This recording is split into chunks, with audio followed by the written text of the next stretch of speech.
Sahyadri bulletin media partner नगर Sahyadri associated bye Sahyadri publication.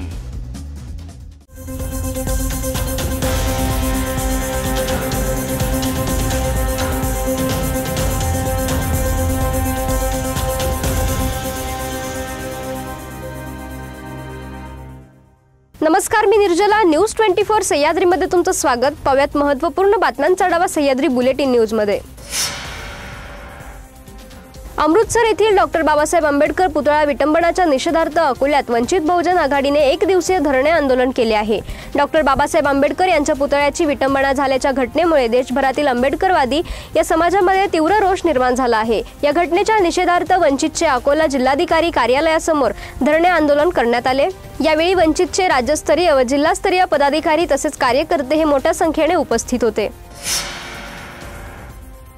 कोल्हापुरातील दूध उत्पादक संघटनेने गायीचे पूजन करत मोर्चा काढलाय। ऐतिहासिक दसरा चौकातून जिल्हाधिकारी कार्यालयावर हा मोर्चा काढण्यात आला।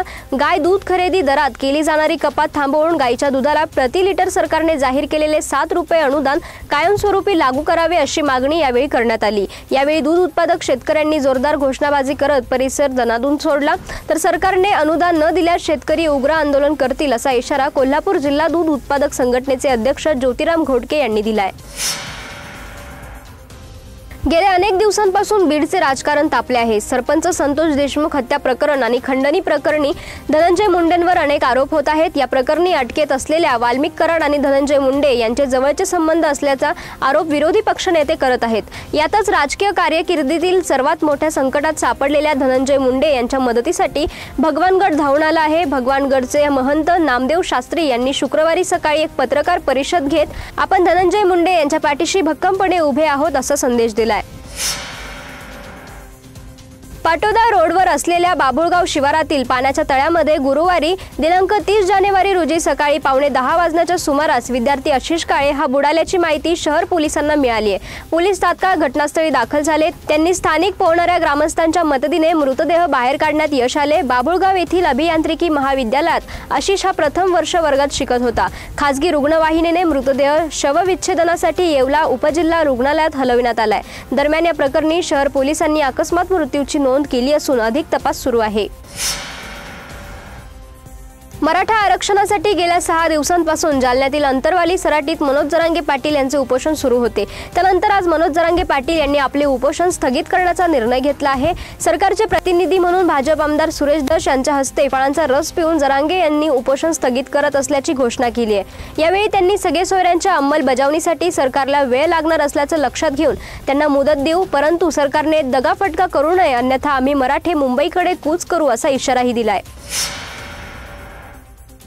सह्याद्री बुलेटिन मध्ये घेऊयात एक छोटीशी विश्रांती। रोखोक पत्रकारिता, निर्भीड बाणा आणि कणखर भूमिका, महाराष्ट्राचा सखा, सत्याचा पाठीराखा, शब्दांचं सामर्थ्य, विश्वसनीयतेची उंची।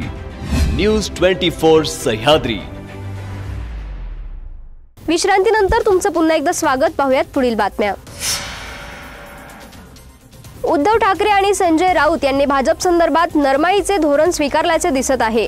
त्यानंतर भाजप नेते चंद्रकांत पाटील आणि उद्धव ठाकरे यांच्यात एका लग्न संदर्भात चर्चा झाली आहे। त्या चर्चेनंतर पुन्हा युतीची चर्चा सुरू झाली आहे। त्यावर शिवसेना उद्धव बाळासाहेब ठाकरे गटाचे नेते संजय राऊत यांनी मार्मिक उत्तर दिले आहे। संजय राऊत म्हणाले की चंद्रकांत पाटील यांनी ज्या भावना व्यक्त केल्यात त्याबद्दल आम्ही आभारी आहोत। त्यांच्यासारख्या भावना आमच्या पक्षातील नेत्यांमध्येही असू शकतात। आम्ही महाविकास आघाडीत गेलो असता राजकारण म्हणजे भारतीय जनता पार्टीतील काही लोकांचा हट्ट आहे। 25 वर्षाची आमची युती ज्या कारणांसाठी तुटली ती कारणे पाहिली तर आमची भूमिका योग्य होती। जे आम्ही मागत होतो व जो आमचा हक्क होता तो तुम्ही आमचा पक्ष फोडून एकनाथ शिंदे यांना दिलाय। आमचा पक्ष फोडून मुख्यमंत्री पदाचा दावा आणि हक्क तुम्ही एकनाथ शिंदे यांना दिलेत असं त्यांनी सांगितलं आहे। उत्तर प्रदेशातील प्रयागराज येथे महाकुंभमेळा सुरू असून या मेळ्यात 29 जानेवारी रोजी मध्यरात्रीच्या सुमारास चेंगराचेंगरी होऊन 30 जणांचा मृत्यू झाल्याची घटना घडली होती। तर महाकुंभाच्या जत्रा परिसरात रविवारी दिनांक 19 जानेवारी रोजी दुपारी 4:30च्या सुमारास शास्त्री पुलाजवळ सेक्टर 19 येथील गीता प्रेसच्या कॅम्पमध्ये आग लागली होती। या आगीत गीता प्रेसच्या 180 कॉटेज जळून खाक झाल्या होत्या। त्यानंतर आता पुन्हा एकदा महाकुंभमेळ्यात भीषण आग लागल्याची घटना घडली आहे।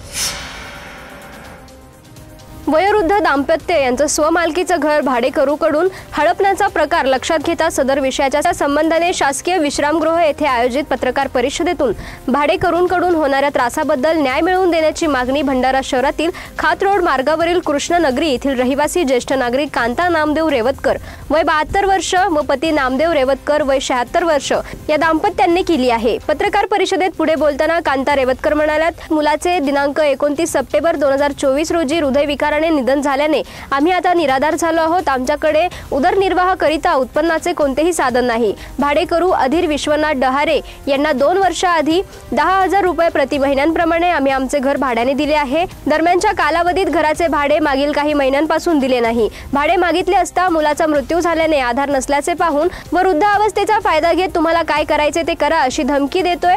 घर भाडे देणे जमत नसेल तर सदर भाडेकरूला आम्ही 2 महिन्यांपूर्वीपासून घर खाली करून देण्याची विनंती करत आहोत, परंतु भाडेकरू अधीर डहारे हा मी तुमचे घर खाली करणार नाही या भूमिकेवर अटळ राहत त्रास देत आम्हाला शिवीगाळ करून मारण्याची धमकी देतो। सदर प्रकारची भाडेकरू विरुद्ध भंडारा शहर पोलीस स्टेशन येथे तक्रार केली असून त्याच्यावर धमकीचा गुन्हा दाखल करण्यात आला असल्याचे म्हणाल्यात।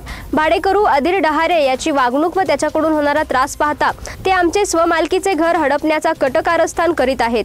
याकरिता आमची वयोवृद्ध अवस्था लक्षात घेता आपल्या व जिल्हाधिकारी भंडारा यांच्या माध्यमातून आम्हाला न्याय मिळेल अशी अपेक्षा व्यक्त करीत सदर प्रकरणार्थ जिल्हाधिकारी भंडारा यांना निवेदन देणार असल्याचं सांगितलंय। पत्रकार परिषदेला ज्येष्ठ नागरिक रेवतकर दाम्पत्यासह त्यांचे 2 जावई देखील उपस्थित होते। मुलगा हार्ट अटॅकनं मरण पावला। माझ्या घर इथं आहे, तो दुसरा जॉब करत होता। आता आम्ही आपल्या घरी येणं चाहतो, पण ह्या किरायावाला घर खाली नाही करून देते। 6 महिन्यापासून त्यानं आम्हाला किराया बी नाही दिला। आम्ही फक्त त्याचे रिक्वेस्ट करून त्याला तो धमकी देते, मी नाही करत म्हणून खाली। अधीर विश्वनाथ डहाळे तो राहते तिथं। विश्वनाथ डहारेला मागील 6 महिन्यापासून आम्ही सांगतोय की घर खाली करून दे, पण तो काही घर खाली करून देत नाही आहेत। उलट आता मोठे जावे कधी त्याच्याकडे गेले तर त्यांना मारण्याची धमकी देतो, यांना शिवीगाळ करतो सासू सासऱ्यांना की तुम्ही तुमचं दुसरं घर बघून घ्या, मी खाली करत नाही।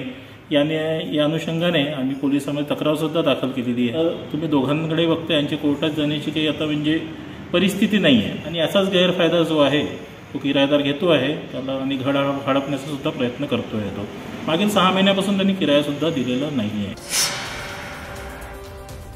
सोयाबीन उत्पादक शेतकऱ्यांना दिलासा देण्यासाठी केंद्र व राज्य सरकारच्या वतीने नाफेड NCCF मार्फत 4,892 रुपये प्रति क्विंटल हमीभाव प्रमाणे सोयाबीन खरेदीला सुरुवात करण्यात आली आहे। आतापर्यंत नाशिक जिल्ह्यातील लासलगाव येवल्यासह सोयाबीन खरेदी केंद्रांवर 4,275 शेतकऱ्यांनी सोयाबीन विक्रीसाठी नोंदणी केली आहे। यातील 873 शेतकऱ्यांनी 11,505 क्विंटल सोयाबीन खरेदी केली असून 3,402 शेतकरी सोयाबीन विक्रीपासून वंचित असताना आता सोयाबीन खरेदीची उद्या 31 जानेवारी रोजी मुदत संपणार असल्याची नोंदणी केलेल्या सोयाबीन उत्पादक शेतकऱ्यांनी सोयाबीन विक्रीसाठी सोयाबीन खरेदी केंद्रावर एकच गर्दी केली आहे। सोयाबीन खरेदीची शासनाने मुदत वाढवावी अशी मागणी देखील शेतकरी करत आहेत।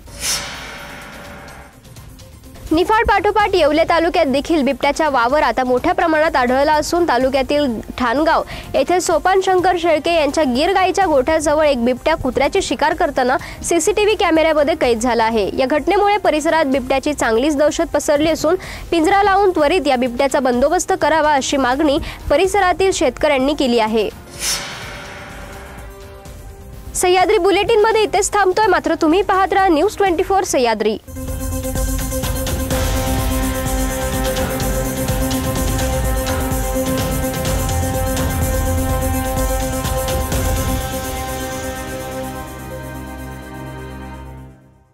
शब्दांचं सामर्थ्य, विश्वसनीयतेची उंची, न्यूज 24 सह्याद्री।